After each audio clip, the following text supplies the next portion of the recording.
지난 일부에서는 관세가 유치 산업을 키우고 불공정 무역을 바로잡으며 국가의 안보와 외교를 지키는 강력한 방패가 될 수 있음을 이야기했습니다. 하지만 그 단단해 보이는 방패의 무게는 과연 누가 견디고 있는 걸까요? 우리가 들어올린 그 방패가 사실은 우리 경제의 심장을 내리치는 둥기는 아닐까요? 1930년 대공황의 그림자가 짙게 드리운 미국, 의회는 자국의 농민과 노동자를 보호한다는 명분 아래 스무트 홀리 관세법을 통과시킵니다. 2만여 개 수입 품목에 평균 59%라는 기록적인 관세를 부과한 이 법안은 미국 경제를 구원할 동아줄이 될 것이라는 기대를 한몸에 받았습니다. 그러나 그 결과는 역사상 최악의 경제 재앙이었습니다. 오늘은 그 빛 뒤에 가려진 관세의 치명적인 그림자, 우리 모두를 파멸시킬 수 있는 7가지 폐에 대해 이야기해 보겠습니다. 세상의 모든 지식, 그 중심을 잡다 지식의 균형입니다. 첫째, 관세는 국민과 기업의 발목을 잡는 적이 될 수 있습니다. 관세의 가장 즉각적이고 광범위한 피해자는 바로 최종 소비자인 국민입니다. 경제학적으로 관세는 본질적으로 수입품에 부과되는 소비세와 똑같은 효과를 낳습니다. 관세가 부과되면 그 부담은 해외 수출업체가 지는 것이 아니라 거의 전부가 국내 소비자와 수입업체에게 전가됩니다. 뉴욕 연방준비은행과 프린스턴 대 경제학자들의 공동연구는 이 사실을 명확히 입증했습니다. 실제로 트럼프 행정부의 대중국 관세 정책으로 인해 미국 소비자들은 2018년 한 해에만 약 690억 달러, 우리 돈으로 77조 원에 달하는 추가 비용을 부담해야 했습니다. 이는 단순히 수입품 가격만 올리는 데 그치지 않았습니다. 경쟁 수입품의 가격이 오르면 국내 생산업체들도 덩달아 제품 가격을 올릴 요인이 생기기 때문이죠. 결국 소비자들은 동일한 상품을 더 비싼 가격에 사거나 아예 구매를 포기해야 합니다. 특히 이런 부담은 소득에서 소비가 차지하는 비중이 높은 저소득층에게 훨씬 가혹하게 작용합니다. 고소득층에게는 큰 부담이 아닐 수 있지만 저소득층에게는 필수 소비재 가격 상승이 생계에 직접적인 타격을 주기 때문입니다. 이처럼 관세는 소득 수준과 무관하게 동일하게 적용되므로 사실상 저소득층에게 더 무거운 짐을 지우는 역진세의 성격을 띠게 됩니다. 관세는 소비자뿐만 아니라 보호 대상이어야 할 국내 생산자의 발목을 잡는 족쇄가 되기도 합니다.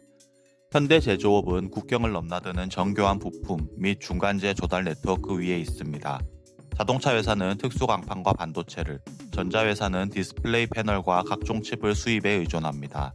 이런 중간재에 관세가 부과되면 국내 제조업체의 생산 비용은 직접적으로 상승하고 이는 고스란히 최종 제품의 가격 경쟁력 하락으로 이어집니다. 이는 결국 국내외 시장에서 설 자리를 잃게 만드는 자해적인 결과를 초래하는 것이죠.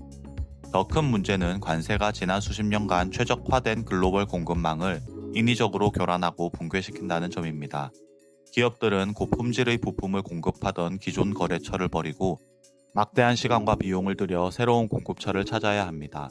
보호주의의 가장 큰 역설은 보호받는 산업을 장기적으로 경쟁력 없는 온실속 화초로 전락시킨다는 것입니다. 외부와의 경쟁이라는 압력이 사라진 국내 기업들은 기술 혁신과 생산성 향상에 대한 동기를 잃고 현실에 안주하게 됩니다. 1980년대까지 높은 관세로 자국 산업을 보호했던 수많은 라틴 아메리카 국가들이 그 실패를 증명합니다. 특히 1980년대 브라질 정부는 고율 관세로 자국 컴퓨터 산업을 보호했지만 보호받은 기업들은 기술 개발 대신 저가 외국 부품을 조립해 비싼 값에 파는 데 그쳤고 결국 세계와의 기술 격차는 더욱 벌어지고 말았습니다. 보호는 경쟁력 강화로 이어지지 않고 오히려 부패와 비효율만을 낳는 만성적인 보호주의로 귀결된 것입니다. 둘째, 관세는 세계를 혼돈으로 이끄는 도미노가 됩니다. 관세 부과는 결코 일방적인 조치로 끝나지 않습니다. 국제관계에서 한 국가의 관세 장벽은 거의 예외 없이 교역 상대국의 즉각적인 보복을 불러일으킵니다. 이러한 tit-for-tat, 즉 눈에는 눈, 이에는 이식의 연쇄 반응은 결국 누구에게도 이롭지 않은 전면적인 무역 전쟁으로 확전되기 마련입니다. 2018년부터 격화된 미중 무역 전쟁은 이 보복의 악순환을 여실히 보여줍니다. 미국이 중국산 제품에 고율 관세를 부과하자 중국은 지체 없이 동일한 규모의 미국산 제품에 보복 관세를 부과하며 맞대응했습니다. 이 과정에서 양국은 서로의 약한 고리를 겨냥한 전략적 보복을 가했습니다. 특히 중국은 트럼프 행정부의 핵심 정치 기반인 판벨트 지역을 직접 타격하기 위해 미국산 대두, 옥수수 등 농산물에 직접적으로 보복 관세를 부과했습니다. 그 결과 2018년 미국의 대중국 대두 수출은 전년 대비 80% 가까이 급감하며 미국 농가에 막대한 피해를 안겼죠. 더 큰 문제는 이러한 관세 전쟁이 전 세계적인 무역 흐름을 왜곡하고 불확실성을 증폭시킨다는 점입니다. 대표적인 것이 바로 무역 전환 효과입니다. 중국은 미국의 보복을 피해 미국산 대두 수입을 줄이는 대신 브라질산 수입을 대폭 늘렸고, 기존의 브라질산을 수입하던 다른 나라들은 더 저렴해진 미국산으로 수입처를 바꿨습니다. 결국 관세는 생산지를 바꾸는 게 아니라 교역 파트너만 바꾸는 비효율을 낳을 뿐입니다. 이러한 혼돈은 동맹관계마저 파괴합니다. 국가안보라는 포괄적 명분으로 동맹국에까지 무차별적으로 과세를 부과하는 행위는 수십 년간 쌓아온 우호관계의 균열을 일으킵니다. 2018년 미국이 무역확장법 232조를 근거로 부과한 철강 알루미늄 관세는 중국뿐만 아니라 한국, 유럽연합, 캐나다 등 핵심 동맹국들까지 겨냥했습니다. 동맹국들은 자국의 철강 수출이 어떻게 미국의 국가 안보에 위협이 되는지 이해할 수 없었고, 이는 미국의 조치가 위장된 보호무역주의라는 강한 의심을 낳았습니다. 분노한 이유는 즉각 미국산 제품에 보고관세를 부과하고 WTO에 제소했으며, 캐나다와 멕시코 등도 강경 대응에 나서면서 동맹체제는 뿌리부터 흔들렸습니다. 이러한 행위는 공동의 가치를 공유해야 할 동맹관계를 경제적 이익을 위한 흥정의 대상으로 전락시켜 상호 신뢰를 근본적으로 훼손하는 결과를 낳습니다. 저희 채널의 분석이 마음에 드신다면 구독과 좋아요 부탁드립니다. 셋째, 관세는 역사가 경고하는 파멸의 시나리오를 재현할 수 있습니다.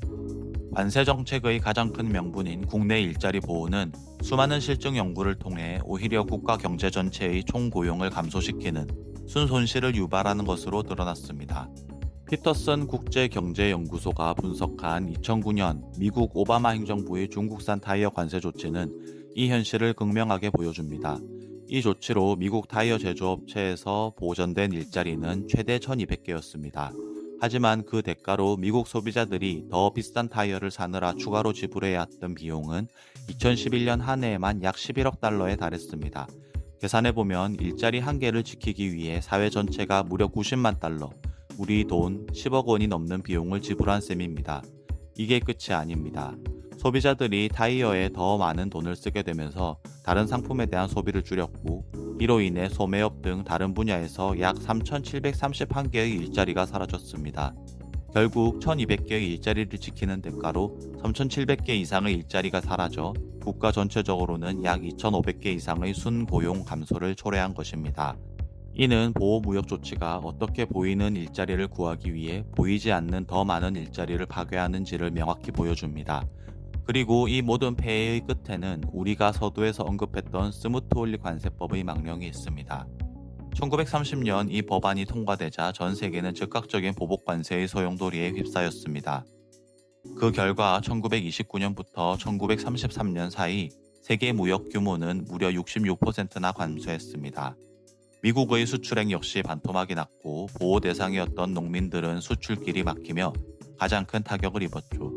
스무트홀리 관세법은 대공황을 해결하기는커녕 국제무역 질서를 붕괴시키고 각국의 경제를 더 깊은 수렁으로 밀어넣음으로써 대공황을 전 세계적으로 확산시키고 장기화시킨 핵심 요인이 되었습니다. 역사는 보호무역이 결코 경제위기의 해법이 될 수 없으며 오히려 위기를 심화시키는 촉매제임을 명백히 보여줍니다. 균형 잡힌 시선, 세상을 보는 당신의 힘이 됩니다. 일부에서 보았던 관세의 효용성과 오늘 우리가 살펴본 7가지 폐해를 종합해 볼 때 관세는 그 자체로 선하거나 악한 정책이 아닙니다. 그 효과는 어떤 목표를 위해, 어떤 상황에서 어떻게 사용되느냐에 따라 극명하게 달라지는 위험한 양날의 검입니다.